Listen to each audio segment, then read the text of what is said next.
ភាពអន្តរជាតិខ្ញុំជ្រើសរើសយកព័ត៌មានធំចំនួន4មកជម្រាបជូនប្រិយមិត្តទាំងអស់គ្នាក៏ប៉ុន្តែនៅក្នុងព័ត៌មាននីមួយៗហ្នឹងមានមុំច្រើននៅក្នុងហ្នឹងផងដែរដើម្បីជាព័ត៌មានទូទៅឲ្យប្រិយមិត្តបានដឹងព័ត៌មានទី1នេះគឺបាទការប្រយុទ្ធគ្នាហ្នឹងបើចូលមកដល់ថ្ងៃទី7ទៅហើយបាទនៅក្នុងប្រទេសអ៊ីរ៉ង់បាទនៅក្នុងប្រទេសអ៊ីរ៉ង់គឺខាងអ៊ីស្រាអែលបន្តការវាយប្រហារយ៉ាងខ្លាំងតែម្ដងទៅលើទីក្រុងតេហរ៉ង់ដោយអ៊ីស្រាអែលបានបញ្ជាក់ថាគឺការវាយប្រហារចូលដល់ដំណាក់កាលថ្មីដោយសំដៅទៅលើហេដ្ឋារចនាសម្ព័ន្ធថ្នាក់ដឹកនាំរបស់ប្រទេសអ៊ីរ៉ង់តែម្ដងហើយព័ត៌មានទី2នេះគឺលោកប្រធានាធិបតី Donald Trump លោកថាលោកត្រូវតែមានចំណែកនៅក្នុងការជ្រើសរើសមេដឹកនាំថ្មីរបស់ប្រទេសអ៊ីរ៉ង់ដោយលោកបដិសេធថាកូនប្រុសរបស់លោកអាលីខាមេនីដែលនឹងត្រូវគេគិតថាអាចនឹងមកជំនួសពួកហ្នឹងគឺបាទទម្ងន់ស្រាលណាស់គីឡូមិនគ្រប់ទេហើយព័ត៌មានទី3នេះខ្ញុំជឿថាប្រិមិត្តមានការចាប់អារម្មណ៍ច្រើនគឺតម្លៃប្រេងនៅលើទីផ្សារអន្តរជាតិបាទឥឡូវនេះគឺបើតាមសេចក្តីរាយការណ៍របស់ទីភ្នាក់ងារសារព័ត៌មាន Reuters បានឲ្យដឹងថាបណ្ដាប្រទេសនៅអាស៊ីឥឡូវនេះកំពុងតែប្រឹងប្រែងតស៊ូនៅក្នុងការស្វែងរកប្រភពប្រេងដែលក្នុងពេលកន្លងមកនេះគឺដឹកតាមច្រកមជ្ឈិមបូព៌ាឥឡូវនេះកំពុងតែរកច្រកផ្សេងដើម្បីបំពេញនៅតម្រូវការប្រេងរបស់ខ្លួនក្នុងខណៈពេលដែលការដឹកជញ្ជូនតាមឆ្លងកាត់តំបន់មជ្ឈិមបូព៌ានោះបានធ្លាក់ចុះយ៉ាងខ្លាំងហើយព័ត៌មានទី4នេះគឺបើតាមការបញ្ជាក់របស់លោកប្រធានាធិបតីនៃប្រទេសអ៊ុយក្រែនគឺលោក Volodymyr Zelensky បានបញ្ជាក់ថាគឺមានបណ្ដាប្រទេសជាច្រើនដែលជាសម្ព័ន្ធមិត្តរួមទាំងសហរដ្ឋអាមេរិកផងគឺតាក់ទងអ៊ុយក្រែនដើម្បីសុំបច្ចេកវិទ្យាហើយនិងសុំ drone របស់ខាងអ៊ុយក្រែននេះដើម្បីយកទៅទប់ជាមួយនឹង drone សាហ៊ីតរបស់ប្រទេសអ៊ីរ៉ង់បាទពីព្រោះអីអ៊ុយក្រែនគាត់ដើរដល់ដំណាក់កាលមួយដែលអាចផលិត drone ដែលមានតម្លៃថោកបំផុតត្រឹមតែ$1000ដើម្បីប្រឆាំងជាមួយនឹងបាទ drone របស់អ៊ីរ៉ង់ដែលមានតម្លៃរាប់ម៉ឺនដុល្លារផងដែរហើយក៏វាប្រសើរជាង missile របស់សហរដ្ឋអាមេរិកដែលមានតម្លៃរាប់លានដុល្លារក្នុងការបាញ់ drone បាទនេះគឺជាការវិវត្តសំខាន់ដែលខ្ញុំចងក្រងសម្រាប់ប្រិយមិត្តទាំងអស់គ្នានៅក្នុងកម្មវិធីបច្ចុប្បន្នភាពអន្តរជាតិថ្ងៃសុក្រនេះព័ត៌មានទី1នេះគឺជាសេចក្តីរាយការណ៍របស់សារព័ត៌មាន AFP ដែលខ្ញុំយកមកជម្រាបជូនប្រិយមិត្តក៏ប៉ុន្តែគឺមានសេចក្តីរាយការណ៍ជាច្រើនណាដូចគ្នាផងដែរគឺនៅថ្ងៃសុក្រនេះគឺជាថ្ងៃទី7នៃការដែលសហរដ្ឋអាមេរិករួមគ្នាជាមួយនឹងប្រទេសអ៊ីស្រាអែលវាយប្រហារទៅលើប្រទេសអ៊ីរ៉ង់បាទគឺឥឡូវនេះគឺអ៊ីស្រាអែលបានប្រកាសថាគឺខ្លួនកំពុងតែចូលដល់ដំណាក់កាលថ្មីនៃការវាយប្រហារហើយគឺដោយសំដៅទៅលើហេដ្ឋារចនាសម្ព័ន្ធរបបដឹកនាំនៅក្នុងប្រទេសអ៊ីរ៉ង់តែម្ដងបាទហើយមានផលវិបាកហ្នឹងគឺច្រើនផងដែរចំពោះបណ្ដាប្រទេសនៅក្នុងតំបន់ហ្នឹងគឺដូចជាប្រទេសកាតាដែលនៅជិតខាងដែលជាកន្លែងមូលដ្ឋានយោធារបស់សហរដ្ឋអាមេរិកហ្នឹងគឺក៏មានការបាញ់ drone ទៅដល់កន្លែងនោះហើយនៅថ្ងៃសុក្រនេះគឺកាតាបានរាយការណ៍ថាគឺបានស្ទាក់ចាប់បាន drone ដែលបាញ់សម្ដៅទៅនោះហើយនៅខាងប្រទេសលីបង់វិញគឺបានបញ្ជាក់ឲ្យដឹងថាមានអ្នកស្លាប់ដោយសារតែការវាយប្រហាររបស់អ៊ីស្រាអែលទៅលើតំបន់ដែលក្រុម Hezbollah គ្រប់គ្រងហ្នឹងគឺឥឡូវនេះឡើងទៅដល់ចំនួន123នាក់ហើយផ្នែកខ្លះនៃទីក្រុងបេរុតដែលជារដ្ឋធានីនៃប្រទេសលីបង់នោះគឺគេបានបញ្ជាក់ថាស្ទើរតែខ្លាយទៅជាទីក្រុងខ្មោចទៅហើយគឺបានន័យថាប្រជាពលរដ្ឋភៀសខ្លួនហើយការវាយប្រហារកាន់តែបង្កើនបន្ថែមទៀតបូកសំជាមួយនឹងស្ថានភាពរបស់ប្រជាពលរដ្ឋនៅទីនោះគាត់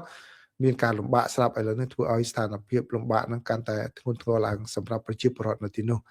ដោយឡែកលោកប្រធានាធិបតី Donald Trump នៃសហរដ្ឋអាមេរិកវិញបានបញ្ជាក់ថាលោកមិនពិចារណាក្នុងការបញ្ជូនកងទ័ពជើងគោកអាមេរិកចូលទៅក្នុងប្រទេសអ៊ីរ៉ង់នោះទេបាទបន្ទាប់ពី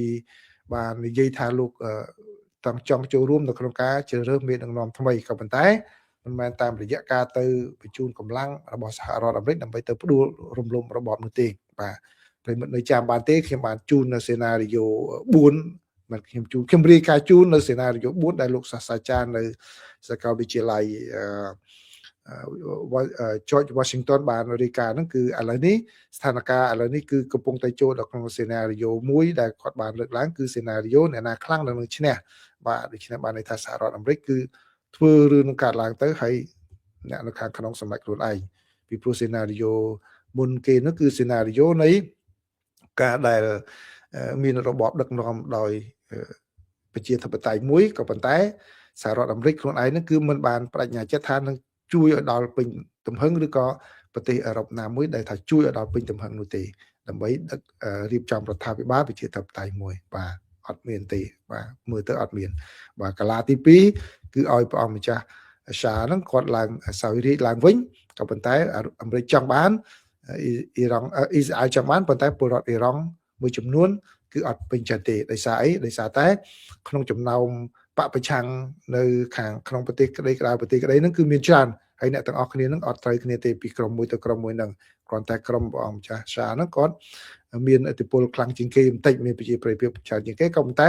មិនដល់កម្រិតមួយដែលប្រជាពលរដ្ឋអ៊ីរ៉ង់ទទួលយកដែរអញ្ចឹងសេណារីយ៉ូទី3គឺឲ្យពួកយោធាកងឆ្មាំបដិវត្តមានអំណាចខ្លាំងដើម្បីគ្រប់គ្រងរបៀបដូចជានៅវេណេស៊ុយឡាបាទសេណារីយ៉ូនេះកំពុងតែមានលេចចេញរូបរាងកាន់តែច្រើនឡើងហើយដែលលោកប្រធានាធិបតីគាត់បានលើកឡើងដូចនៅប្រទេសវេណេស៊ុយឡាបាទហើយសេណារីយ៉ូទី4ដែលអាក្រក់នោះគឺបាទកំទេចចោលហើយឲ្យសង្គ្រាមស៊ីវិលអីឆ្លោះគ្នាណាខ្លាំងនឹងឡើងទៅបាទហ្នឹងជាសេណារីយ៉ូដែលអាក្រក់ជាងគេបំផុតបាទដូច្នេះលោកត្រាំលោកថាលោកទៅតែមានចំណែកនឹងផងដែរបាទមេដឹកនាំកម្ពុជារបស់ប្រទេសអ៊ីរ៉ង់គឺលោកអាយ៉ាតូឡាអាលីខាមេនីបាទគឺបានសម្លាប់តាំងពីថ្ងៃសៅរ៍ហើយដូច្នេះលោកត្រាំលោកថាលទ្ធភាពនៃការដែលកូនប្រុសរបស់លោកខាមេនីគឺឈ្មោះថាមុជតាបាអាចស្នងតំណែងរបស់ឪពុកនឹងគឺមិនអាចបានទេលោកថាជាមនុស្សមួយដែលគីឡូស្រាលណាស់បាទមនុស្សគីឡូស្រាលណាស់ដែលមិនអាចនឹងយកមកដឹកនាំបានទេបាទបានន័យថាមិនបានន័យថាបើហ៊ានតែឡើងមកគឺច្បាស់ជាសហរដ្ឋអាមេរិកនៅបន្តធ្វើសកម្មភាពទៀតបាទហើយទន្ទឹមនឹងនោះគឺលោកមួយស្តាបាហ្នឹងគាត់មានជំហរកាន់តែតឹងរឹងជាងឪពុកទៅទៀតបាទម្នាក់ហ្នឹងគឺហាត់ឡាញជាងឪពុកទៅទៀតថែមទាំងមានបំណងចង់តម្លើងពួកកងឆ្មាំបដិវត្តន៍ឲ្យកាន់តែមានអំណាចទៅលើផ្នែកស៊ីវិលដទៃទៀតបាទអញ្ចឹងគឺគាត់មិនអាចទេបើតាមទស្សនៈរបស់សហរដ្ឋអាមេរិកបាទឥឡូវនេះគឺប្រមុខយោធារបស់អ៊ីស្រាអែលវិញបានប្រមានពីមុនថាចំនួនឥឡូវនេះកំពុងតែចូលដល់ដំណាក់កាលបន្ទាប់ទៀតហើយអ៊ីស្រាអែលបានសន្យាថានឹងរុះរើរបបនេះនិងសមត្ថភាពយោធារបស់ប្រទេសអ៊ីរ៉ង់ទាំងស្រុងតែម្ដងរដ្ឋមន្ត្រីក្រសួងការពារជាតិរបស់សហរដ្ឋអាមេរិកវិញគឺលោក Pete Hegseth ក៏បានប្រកាសផងដែរថាកម្លាំងបាញ់ប្រហារលើអ៊ីរ៉ង់និងក្រុងតេហរ៉ង់គឺនឹងកើនឡើងជាលំដាប់តែម្ដងគឺលោកបានបញ្ជាក់កាលពីម្សិលមិញដោយលោកបានបញ្ជាក់ថាកងឆ្មាំបដិវត្តន៍របស់អ៊ីរ៉ង់បាននិយាយថាពួកគេហ្នឹងគឺបានបាញ់សម្ដៅទីក្រុងតេលអាវីវនៅក្នុងប្រទេសអ៊ីស្រាអែលបាទដែលបានបណ្ដាលឲ្យមានការផ្ទុះហើយក៏មានអគ្គិភ័យនៅក្នុងអគារលំនៅឋាននៅកណ្ដាលទីក្រុងរបស់អ៊ីស្រាអែលផងដែរបាទក៏ប៉ុន្តែខាងអ៊ីស្រាអែលក៏បានចាត់វិធានការដើម្បីតបតវិញបាទនេះគឺជាការវិវត្តនៅថ្ងៃទី7នេះដែលបានពង្រីកទៅដល់ប្រទេសលីបង់ប្រទេសកាតាប្រទេសអីនៅក្បែរហ្នឹងគឺហើយនឹងអ៊ីរ៉ង់ហើយនឹងអ៊ីស្រាអែលហ្នឹងគឺរងការផ្លោកដាក់គ្នាទៅវិញទៅមក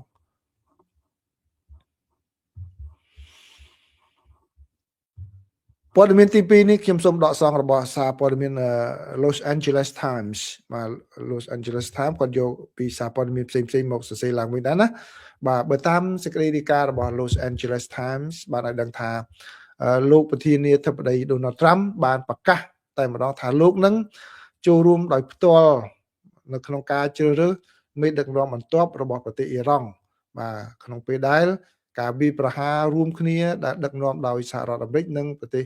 អ៊ីស្រាអែលបានបញ្ចប់ការទម្លាក់គ្រាប់បែកទៅលើប្រទេសអ៊ីរ៉ង់បាទហើយគឺឥឡូវនេះមន្ត្រីអ៊ីរ៉ង់វិញក៏បានសម្ដែងនៅការមានះរបស់គាត់ផងដែរគាត់ទទូចថាគឺគាត់នៅតែអាចទប់ទល់ជាមួយនឹងសង្គ្រាមនេះបានបាទនៅក្នុងសារមួយដែលបានបង្ហោះតាមបណ្ដាញសង្គមដោយដែលខ្ញុំបានជម្រាបពីមុនហ្នឹងអញ្ចឹងគឺ លោកត្រាំបានផ្ដល់បទសម្ភាសជាបន្តបន្ទាប់ទៅដល់សារព័ត៌មាននានាដែលគាត់បាននិយាយអំពីអ្នកណាទៅដែលអាចនឹងជំនួសតំណែងលោកអាលីខាមីនីហើយគេបានលើកឡើងអំពីបេក្ខភាពរបស់លោកមូស្តាបាខាមីនីដែលជាកូនប្រុសរបស់លោកអាលីខាមីនីហ្នឹងគឺលោកតាមមិនអាចទេមិនអាចនឹងមានលទ្ធភាពក្នុងការឡើងស្នងតំណែងរបស់ពុកបានទេបាទគឺអ្វីដែលសហរដ្ឋអាមេរិកនេះបើតាមទស្សនៈរបស់លោកត្រាំអ្វីដែលសហរដ្ឋអាមេរិកចង់បានគឺចង់បានរបបមួយដែលមានការគ្រប់គ្រងពីសហរដ្ឋអាមេរិកដែលដោយគំរូនៅក្នុងប្រទេសវេណេស៊ុយអេឡាដែលលោកស្រី Delcy Rodriguez កាន់តំណែងបាទឥឡូវនេះបើតាមសារព័ត៌មាន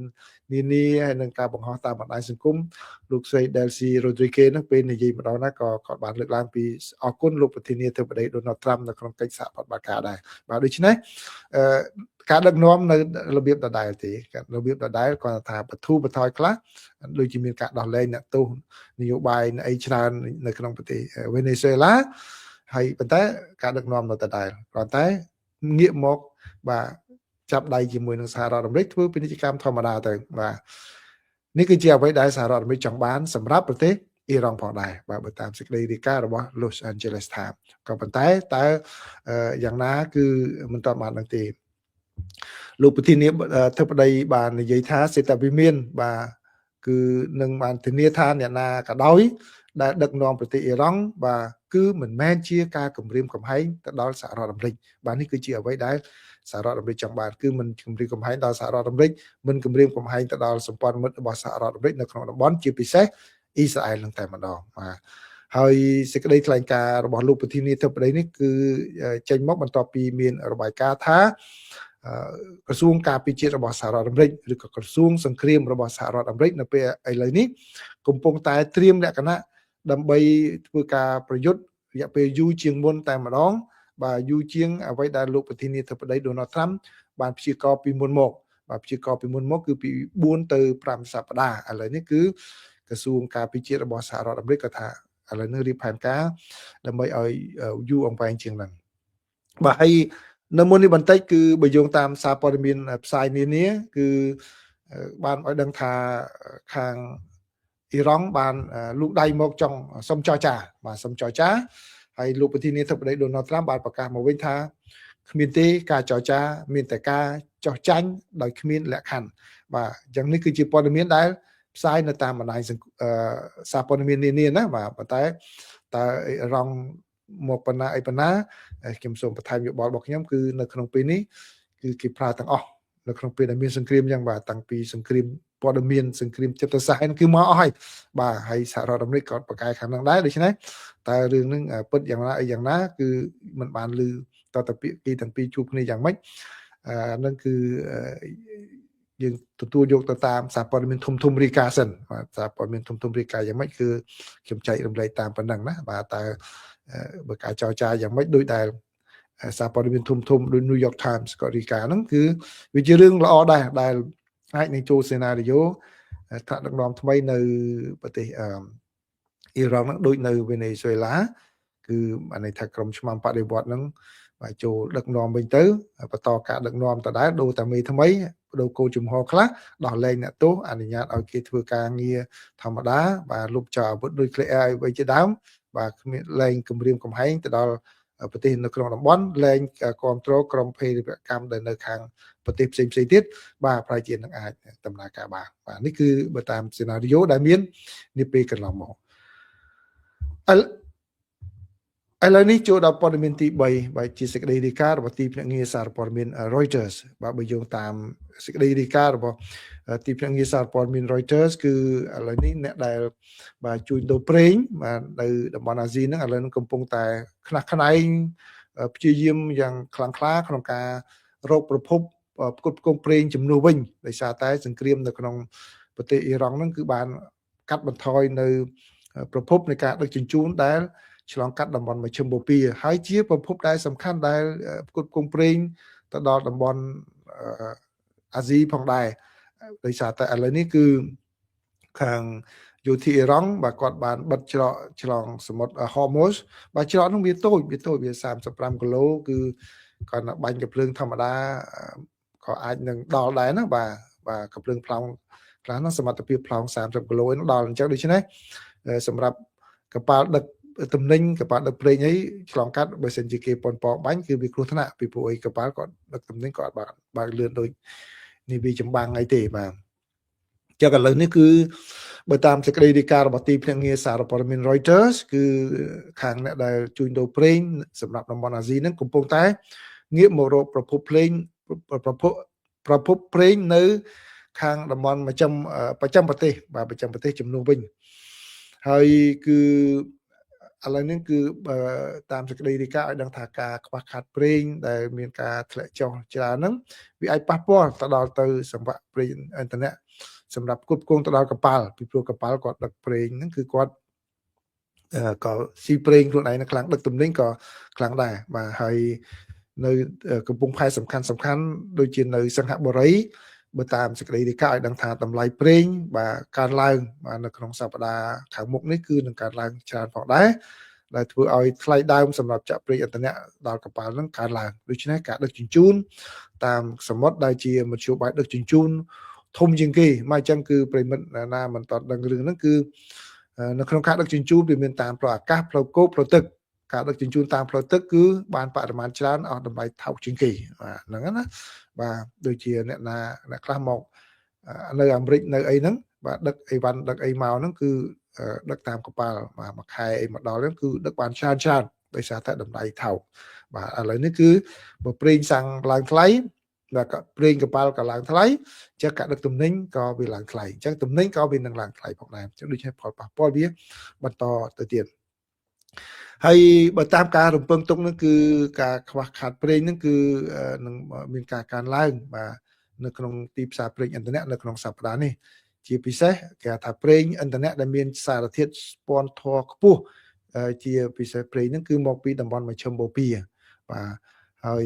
ជាតាមធម្មតាក្នុងមួយថ្ងៃបាទក្នុងមួយថ្ងៃគឺប្រេងដែលដឹកឆ្លងកាត់ច្រកសមុទ្រ Hormuz ដែលអ៊ីរ៉ង់បាត់ច្រកនេះគឺមានរហូតដល់ 246,000 បារ៉ែលក្នុងមួយថ្ងៃដែលសរុបទៅប្រហែលជា1លាន2សែនតោនក្នុងមួយខែច្រើនដែរបរិមាណហ្នឹងបាទគឺហើយ70% នៃប្រេងហ្នឹងគឺទៅតំបន់អាស៊ីអាគ្នេយ៍ចឹងហើយចាំណាគឺប្រេងដែលឆ្លងកាត់តំបន់ច្រកសមុទ្រ Hormuz មកពីមជ្ឈិមបូព៌ានោះគឺ 70% សម្រាប់ទៅតំបន់អាស៊ីអាគ្នេយ៍អាស៊ីអាគ្នេយ៍នោះគឺមានកម្ពុជាដែរណាបាទអញ្ចឹងដូច្នេះផលប៉ះពាល់នឹងកើតមានឡើងដោយឡែកប្រទេសចិនវិញឥឡូវនេះកំពុងតែចរចាជាមួយអ៊ីរ៉ង់ដើម្បីអនុញ្ញាតឲ្យនាវាដឹកប្រេងឆៅហ្នឹងហើយនៅឧស្ម័នធម្មជាតិរាវហ្នឹងអាចឆ្លងដែលចេញមកពីប្រទេសកាតាអាចឆ្លងកាត់ច្រកសមុទ្រ Hormuz បានដោយសុវត្ថិភាពគឺបានន័យថាបើសិនជាកប៉ាល់ហ្នឹងគឺកំណត់សញ្ញាថាជាកប៉ាល់ដែលដឹកសម្រាប់ទៅប្រទេសចិនគឺកុំឲ្យពួកអ៊ីរ៉ង់ហ្នឹងគាត់បាញ់ដើម្បីធានាសុវត្ថិភាពបាទនេះបើយោងតាមប្រភពចំនួន3ឯណោះបានប្រាប់ទីភ្នាក់ងារសារព័ត៌មាន Reuters ពីព្រោះចិនគាត់មានទំនាក់ទំនងជាមួយនឹងអ៊ីរ៉ង់ហ្នឹងជិតស្និទ្ធហើយគាត់ក៏ពឹងផ្អែកយ៉ាងខ្លាំងទៅលើការផ្គត់ផ្គង់ប្រេងមកពីតំបន់មជ្ឈិមបូព៌ាសម្រាប់ឧស្សាហកម្មរបស់ពួកគាត់ផងដែរហើយនៅពេលដែលមានរឿងរ៉ាវកើតឡើងដូច្នេះគឺប្រទេសចិនគាត់មិនសប្បាយចិត្តទេបាទដែលអ៊ីរ៉ង់ជ្រើសរើសជំរឿសក្នុងការបិទច្រកសមុទ្រនេះបាទហើយក៏កំពុងដាក់សម្ពាធទៅលើអ៊ីរ៉ង់ឲ្យកែប្រែគោលជំហរនឹងផងដែរពីព្រោះអីបើតាមសេចក្តីរាយការណ៍របស់ទីភ្នាក់ងារសារព័ត៌មាន Reuters គាត់ថាប្រេងដែលចិនទទួលបាន 45% គឺឆ្លងកាត់ច្រកសមុទ្រ Hormuz ហ្នឹងអញ្ចឹងបើសិនជាបិទច្រកហ្នឹងគឺបានន័យថាឧស្សាហកម្មរបស់ប្រទេសចិនជិតពាក់កណ្ដាលនឹងរងផលប៉ះពាល់ណាបាទឥឡូវនេះបើតាមព័ត៌មានចុងក្រោយនេះគឺកាលពីម្សិលមិញខ្ញុំថាប្រេងឆៅឡើងដល់$80ដូច្នេះនៅថ្ងៃនេះឡើង$7ថែមទៀតលើនឹងហើយគឺតម្លៃនៅទីផ្សារអន្តរជាតិនឹង1បារ៉ែលស្មើនឹង$87បាទអញ្ចឹងឡើង$7ក្នុង1បារ៉ែលដូច្នេះធ្លាក់ទៅដល់តម្លៃលក់តាមលីត្រវិញគឺក៏មានផលប៉ះពាល់ខ្លះៗផងដែរណាបាទហើយបើយោងតាមសារព័ត៌មានរបស់ថៃវិញក៏ថាប្រទេសថៃឥឡូវនេះគឺហាមឃាត់ការនាំប្រេងឥន្ធនៈចេញលើកលែងតែនាំទៅប្រទេសឡាវហើយនិងប្រទេសមីយ៉ាន់ម៉ា ហើយខ្ញុំក៏បានឃើញព័ត៌មានថាខាងអាជ្ញាធរកម្ពុជាក៏កំពុងតែចាត់វិធានការដើម្បីរករក្សាប្រេងរបស់ខ្លួនហើយនឹងរកប្រភពគ្រប់គ្រងឲ្យបានមានសុវត្ថិភាពផងដែរអញ្ចឹងដូច្នេះក្នុងរយៈពេលបច្ចុប្បន្ននេះគឺអាចនឹងមានផលប៉ះពាល់បន្តិចបន្តួចហើយតែនៅលើពិភពលោកហើយប្រិមត្តបានសួរថាតើអាចនឹងចប់ឬទេហ្នឹងបាទនៅសហរដ្ឋអាមេរិកនេះក៏ប៉ះពាល់ដែរណាក៏ប៉ះពាល់ដែរប្រេងដែលលក់រីហ្នឹងគឺការឡើងដែរបាទចាំមើលខ្ញុំទៅថតមកតើឡើងប្រមាណភាគរយទៀតទៅហើយនៅក្នុងសហរដ្ឋអាមេរិកនេះបាទដូច្នេះបើសិនជាសួរថាតើចំនួននេះនឹងបញ្ចប់នៅពេលណាបាទខ្ញុំគិតថាមិនយូរទេបាទមិនយូរទេពីព្រោះអីឥឡូវនេះគឺអ្វីដែលយើងអាចវិតម្លៃបានបាទវិតម្លៃបានគឺយើងមិនថាខ្ញុំចឹងខ្ញុំអាចនឹងមើលហ្នឹងគឺពិចារណាគឺវោហាសាសបាទវោហាសាសនិយាយដាក់គ្នាហ្នឹងគឺវោហាសាសបាទវោហាសាសផងទង្វើផងដូច្នេះបើកាលណាមានវោហាសាសច្រើនអញ្ចឹងគឺបានន័យថាមានភាគីណាមួយគឺគាត់ចង់រកវិធីមួយដែលមិនចង់ដូចអ្វីដែលគាត់បានលើកឡើងនោះទេអញ្ចឹងហើយនៅសហរដ្ឋអាមេរិកគឺការបោះឆ្នោតពាក់កណ្ដាលអាណត្តិនឹងធ្វើឡើងនៅខែ11អញ្ចឹងការឃោសនាហ្នឹងគឺឥឡូវនេះនៅតាមរដ្ឋមួយចំនួនគឺចាប់ផ្ដើមធ្វើ primary ការបោះឆ្នោតបឋមដើម្បីជ្រើសរើសបេក្ខជនហើយណាបាទដូចជានៅ Texas កាលពីផ្សាល់មិញណាបាទចាប់ផ្ដើមហើយអញ្ចឹងដូច្នេះបើកាលណាផលប៉ះពាល់មកលើហៅប៉ៅពលរដ្ឋអាមេរិកដាក់សម្ពាធអញ្ចឹងរដ្ឋាភិបាលក៏នឹងត្រូវគិតគូរប៉ុណ្ណឹងដែរពីព្រោះអីបើសិនជាមិនចឹងទេចាញ់ឆ្នោតនៅខែ11ហ្នឹងគឺបាត់ទាំងរដ្ឋសភាបាត់ទាំងព្រឹទ្ធសភានៅតែសេតាវិមានហ្នឹងក៏ពិបាកធ្វើការដែរអញ្ចឹងណាបាទនេះគឺជាការវិវត្តទី3រីឯការវិវត្តទី4នេះគឺជាសេចក្តីរាយការណ៍របស់សារព័ត៌មាន The Guardian បាទ The Guardian បានរាយការណ៍ឲ្យដឹងថាដោយយោងសម្ដីរបស់លោកប្រធានាធិបតីនៃប្រទេសអ៊ុយក្រែនគឺលោក Volodymyr Zelensky បាននិយាយថាសហរដ្ឋអាមេរិកនិងសម្ព័ន្ធមិត្តរបស់សហរដ្ឋអាមេរិកនៅតំបន់មជ្ឈិមបូព៌ាហ្នឹងឥឡូវហ្នឹងគឺកំពុងតែខិតខំស្វះស្វែងរកអ្នកជំនាញរបស់ខាងអ៊ុយក្រែនក្នុងការប្រើប្រាស់ drone ដើម្បីទប់ទល់នឹងយន្តហោះគ្មានមនុស្សបើករបស់អ៊ីរ៉ង់ដែលឈ្មោះថាសាហ៊ីតបាទលោក Zelensky បាននិយាយនៅកាលពីយប់ថ្ងៃពុធដែរដល់គាត់ថាមានប្រទេសច្រើនណាមានទាំងសហរដ្ឋអាមេរិកឥឡូវនោះបានតាក់ទងមកដើម្បីសុំជំនួយក្នុងការពារប្រឆាំងនឹងយន្តហោះគ្មានមនុស្សបើករបស់អ៊ីរ៉ង់ដែលលោកបាននិយាយបន្ថែមថាលោកបាន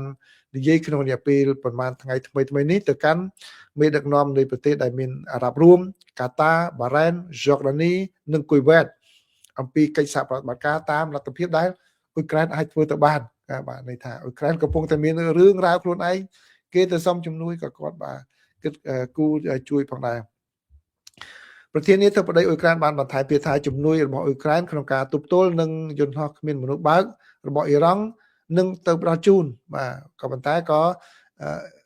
អ៊ុយក្រែនត្រូវតែស្ថិតនៅក្នុងកម្រិតមួយដែលអាចនឹងការពារប្រទេសរបស់ខ្លួនផងដែរមិនឲ្យប្រព័ន្ធការពាររបស់ខ្លួនចុះខ្សោយទេបាទប្រសិនបើខាងមានការខិតខំប្រឹងប្រែងខាងផ្នែកការទូតបន្ថែមទៀតបាទដើម្បីទប់ទល់នឹងការឈានពានរបស់រុស្ស៊ីមកខាងអ៊ុយក្រែនផងដែរបាទគឺបើតាមសេចក្តីរាយការណ៍ឲ្យដឹងថាអ៊ុយក្រែនឥឡូវហ្នឹងគឺតាក់ទងជាមួយនឹងការប្រើប្រាស់ drone បច្ចេកវិទ្យា drone ហ្នឹងគឺគាត់ធ្វើដល់កម្រិតមួយដែលអាចផលិត drone មួយដែលអាចទប់ទល់ជាមួយនឹង missile ទល់ជា drone បាទ drone របស់អ៊ីរ៉ង់ហ្នឹងគឺគាត់ផលិតត្រឹមតែតម្លៃ$1000ទេបាទថោកទេគឺអាចនឹងប្រើប្រាស់បានដែលសម្រាប់អ្នកយុទ្ធសាស្ត្រសង្គ្រាមគាត់ថាឥឡូវនេះគឺគេទៅតែសរសេរឡើងវិញនៅក្បួននៃការធ្វើសឹកហ្នឹងហើយពីព្រោះអីឥឡូវនេះគឺគេទទួលស្គាល់នៅប្រសិទ្ធភាពរបស់ drone របស់អ៊ុយក្រែនហើយប្រទេសដទៃទៀតកំពុងតែចាប់អារម្មណ៍ផងដែរចឹងហើយគឺបានជាខ្ញុំអានអត្ថបទមួយនៅថ្ងៃទៅចេញថ្ងៃហ្នឹងខ្ញុំតអានចប់មកខ្ញុំអានតែខាងចំណងជើងតិចគឺគេថាសហរដ្ឋអាមេរិកកំពុងតែប្រយុទ្ធនៅក្នុងសង្គ្រាមថ្មីមួយដែលសហរដ្ឋអាមេរិកប្រើបច្ចេកវិទ្យាយន្តហោះប្រើmissile ថ្លៃក្នុងគណៈពេលដែលឥឡូវនេះគេចូលទៅដល់ក្នុងយុគសម័យ drone ហើយបាទ drone គឺវាមានតម្លៃថោកហើយមានប្រសិទ្ធភាពដូចជា drone Shahid របស់អ៊ីរ៉ង់ហ្នឹងគឺប្រសិទ្ធភាពវាដូច cruise missile របស់អាមេរិកដែរប៉ុន្តែវាតម្លៃថោកបាទអញ្ចឹងហើយបានគេហៅថាហ្នឹង poor man cruise missile missile របស់អ្នកក្រីក្របាទអញ្ចឹងហើយដូចដែលខ្ញុំធ្លាប់បាននិយាយលេងមិននិយាយលេងណាជំរាបពីមុនអញ្ចឹង នៅក្នុងពេលដែលមានចំនួនមានសង្គ្រាមអីមួយអញ្ចឹងគឺការរៀបចំនឹងវាស៊ីសងទៅលើមេដឹកនាំមេយោធាហ្នឹងគាត់ឆ្នៃទៅតាមស្ថានភាពជាក់ស្ដែងនៅពេលហ្នឹងឥឡូវហ្នឹងដូចជានៅក្នុងអ៊ុយក្រែនគឺគាត់បានផលិត drone ដែលមានលក្ខណៈដែលមានតម្លៃថោកហើយមានប្រសិទ្ធភាពខ្ពស់នៅក្នុងការពារទល់ជាមួយនឹង drone វិញបាទគឺអ្នកតឆ្លាតរកឃើញតែម្ដងហើយក្រុមហ៊ុនផលិត drone របស់អ៊ុយក្រែនហ្នឹងគឺបានផលិត drone ដែលមានស្នាក់ចាប់ដែលមានតម្លៃទាបបាទដែលអាចនឹងបាញ់យ៉ាងពិសេសបំផ្លាញ drone របស់សហជីពរបស់អ៊ីរ៉ង់ហើយនៅក្នុងវិស័យឧស្សាហកម្មផលិត drone នេះគឺកំពុងតែរីកធំធាត់យ៉ាងឆាប់រហ័សតែម្ដងនៅក្នុងប្រទេសអ៊ុយក្រែនដែលធ្វើឲ្យសមត្ថភាពរបស់ខាងអ៊ុយក្រែននេះគឺមានសមត្ថភាពខ្លាំងក្លាបាទសូមអរគុណប្រិយមិត្តណាគឺមានព័ត៌មានប៉ុណ្ណឹងដែលខ្ញុំចែករំលែកជូនប្រិយមិត្តទាំងអស់គ្នាតកតងជាមួយនឹងបច្ចុប្បន្នភាពអន្តរជាតិនេះគឺពីរឿងនៅខាងសង្គ្រាមនៅមជ្ឈិមបូព៌ាបាទអញ្ចឹងនៅក្នុងកម្មវិធីបច្ចុប្បន្នភាពអាមេរិកខ្ញុំនឹងយករឿងផ្សេងៗទៀតតកតងជាមួយនឹងសហរដ្ឋអាមេរិកហើយខ្ញុំក៏នឹងព្យាយាមរករឿងដែលតកតងជាមួយនឹងប្រទេសកម្ពុជាផងដែរមានប្រិយមិត្តបានលើកឡើងថាពូកុំភ្លេចរឿងនៅតាម